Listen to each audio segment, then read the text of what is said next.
Hello दोस्तों, क्या हाल है आप लोगों के। आई होप आप लोग बहुत बढ़िया होंगे। मैस्तान ऑफिशियल में आपका फिर से बहुत बहुत स्वागत है। आई होप आपका दिन काफ़ी बढ़िया जा रहा होगा। तो आज हम बात कर रहे हैं उत्तराखंड डीएलएड फॉर्म्स के बारे में। जी हाँ, उत्तराखंड में डीएलएड के फॉर्म्स जो हैं वो जारी कर दिए गए हैं, जिसके एंट्रेंस एग्जामिनेशन के लिए ऑफिशियल नोटिस जो है वो जारी कर दिया गया है। और इसमें ये बताया गया है कि किस तरीके से आपको डीएलएड का फॉर्म भरना है और क्या-क्या उसकी डेट्स हैं, मतलब कब-कब जो है तिथि जो है वो भरने की है, एग्ज़ामिनेशन कब होगा, ठीक है? इसके बारे में थोड़ा बहुत जानकारी दी गई है। आपको फॉर्म कैसे भरना है, फॉर्म के लिए क्या योग्यता है, कितनी फ़ीस होगी, हर चीज़ के बारे में जो है वो पूरी की पूरी इन्फॉर्मेशन दी गई है। सीट्स कितनी हैं वो भी सारी की सारी। तो चलिए बिना किसी देरी के हम स्टार्ट कर देते हैं। तो देखिए दोस्तों, ये एक फॉर्म आ रखा है डीएलएड का, उत्तराखंड का ही है ये। उत्तराखंड में जो डीएलएड है उसका जो फॉर्म की स्टार्टिंग डेट है वो 5 सितंबर से दे दी गई है। यानी 5 सितंबर से ये फॉर्म जो है आपका ऑनलाइन ओपन हो चुका है। आप इसको भर सकते हो। यानी ये जो फॉर्म भरा जाएगा आपका ऑनलाइन भरा जाएगा और इसमें डेट ऑफ सबमिशन जो है वो 5/9/2024 तक दी गई है। यानी 9 मतलब अगर मैं ध्यान से देख पाऊँ तो 5/9/2024 से 28/9/2024 तक इन्होंने जो है वो टाइम दिया है फॉर्म भरने का। यानी आप 28 सितंबर तक इसको जो है फॉर्म को भर सकते हो। 28 सितंबर तक आपके पास में टाइम है, ठीक है।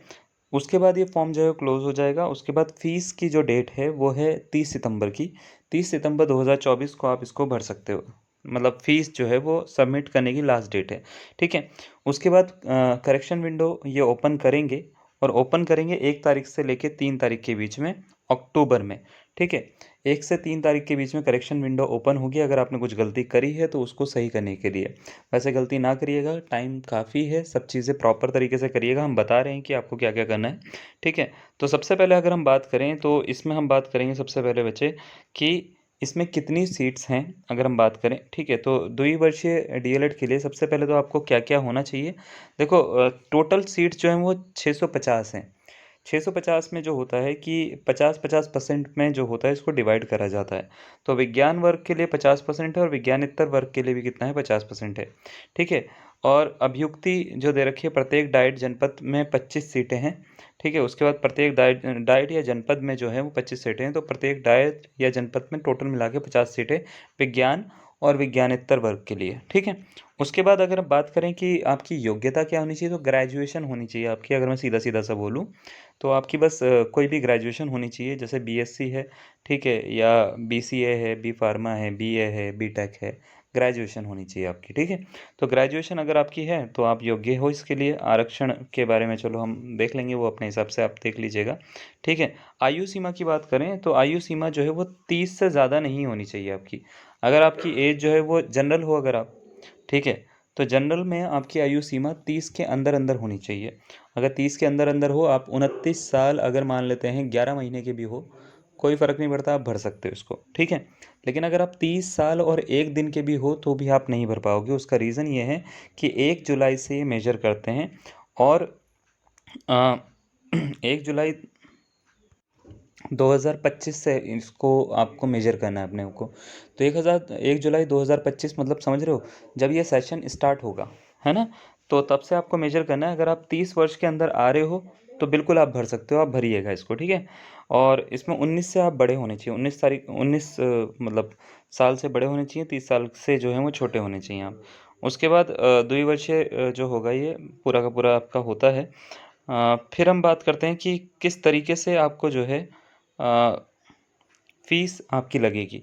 तो फ़ीस की बात करें तो सामान्य की जो फ़ीस है या अन्य पिछड़ा वर्ग के लिए, ओबीसी के लिए जो फ़ीस है वो 600 रुपये इसकी फ़ीस रहेगी, ठीक है ना? उसके बाद अनुसूचित जाति या जनजाति के लिए 300 रुपये रहेगी और दिव्यांग के लिए जो है वो 150 रुपये रहेगी, यानी 150 रुपये जो है वो फ़ीस रहेगी, ठीक है? फ़ीस के बाद में आ जाते हैं यहाँ पे हम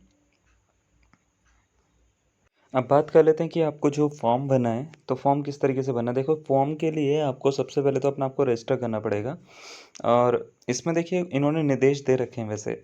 अगर आप पढ़ेंगे तो इसमें देखिए अभ्यर्थी का सबसे पहले आपको ये चयन करना है कि कौन से वर्ग के लिए हो आप। उसके बाद में आपको जो परीक्षा का विवरण है, परीक्षा का नाम पूरा का पूरा उसको जो है अ, उसके ऊपर इन्होंने लिख रखा है परीक्षा का नाम, परीक्षण संस्था, विश्वविद्यालय का नाम, जो होता है वो परीक्षा उत्तीर्ण करने की तिथि या तिथि इस विज्ञप्ति की प्रकाशन तिथि से पूर्व की होनी चाहिए, अंकित करें। मतलब उस पे टिक करना है आपको, ठीक है। उसके बाद मोबाइल नंबर, ईमेल आईडी, ठीक है। अपना जो बाकी चीज़ें होती हैं वो सारे का सारा अपनी डिटेल्स भरेंगे आप। भरने के बाद में नीचे देखो ऐसा कुछ मिलेगा, ये ये है पूरा का पूरा रजिस्ट्रेशन का। देखो यहाँ पे अपना नाम भरेंगे, फादर्स नेम भरेंगे, ठीक है, mobile number, email ID, captcha code भरेंगे। कैप्चा कोड भरने के बाद में आपके पास में एक ओटीपी आएगा, ओटीपी को वेरीफाई करेंगे तो आपका एप्लीकेशन नंबर आ जाएगा।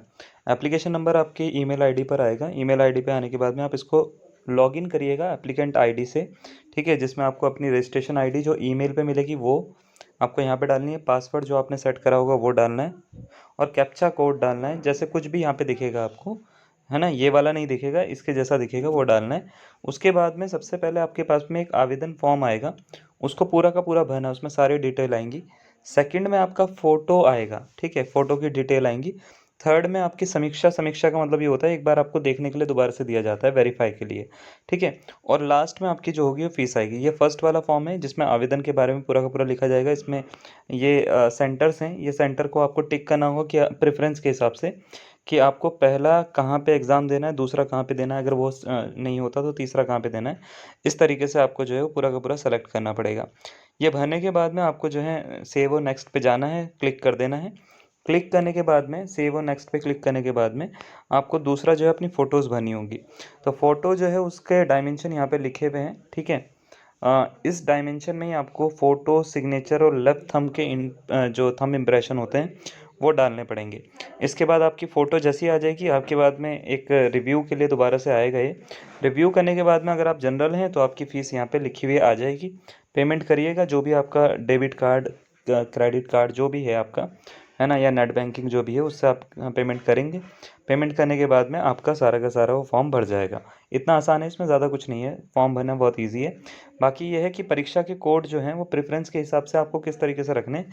याद रखिएगा, पहला हरिद्वार है, ये परीक्षा का कोड है, तो इसका 01 है, रुड़की का 02 है, देहरादून का 3 है, 4 है, फिर उसके बाद में ऋषिकेश का, ऐसे कर करके ये सारे के सारे 29 जो जगह हैं यानी परीक्षा केंद्र हैं उनके कोड लिखे हुए हैं। आप इनको आराम से देख लीजिएगा। फॉर्म जो है वो ढंग से भरिएगा इसका, ठीक है। और इसकी जो तैयारी है उसके लिए हम प्रीवियस ईयर PYQ जो हैं वो हम पहले भी अपलोड करे हैं, ग्रुप में भी अपलोड करे हैं। आप हमारे ग्रुप से जाके ज्वाइन कर सकते हैं। और इसके PYQs जो हैं वो आने वाले टाइम पे हम सारे के सारे जितने भी प्रीवियस ईयर क्वेश्चंस आ रखे हैं और सॉल्यूशन के साथ में हम इसमें अपलोड कर देंगे आपको, ठीक है, ताकि आपको किसी भी तरह की दिक्कत ना हो। तो आपको जो है वो सारा का सारा इसी चैनल पे मिल जाएगा। अगर आपने इस चैनल को सब्सक्राइब नहीं किया है और या आप इस चैनल पे नए हैं तो इसको ज़रूर सब्सक्राइब कर लीजिएगा, ताकि आपको आने वाली सारी चीज़ें जो हैं वो ऑन टाइम हमारे चैनल पे मिल जाएँ। तो आज के लिए इतना ही, धन्यवाद।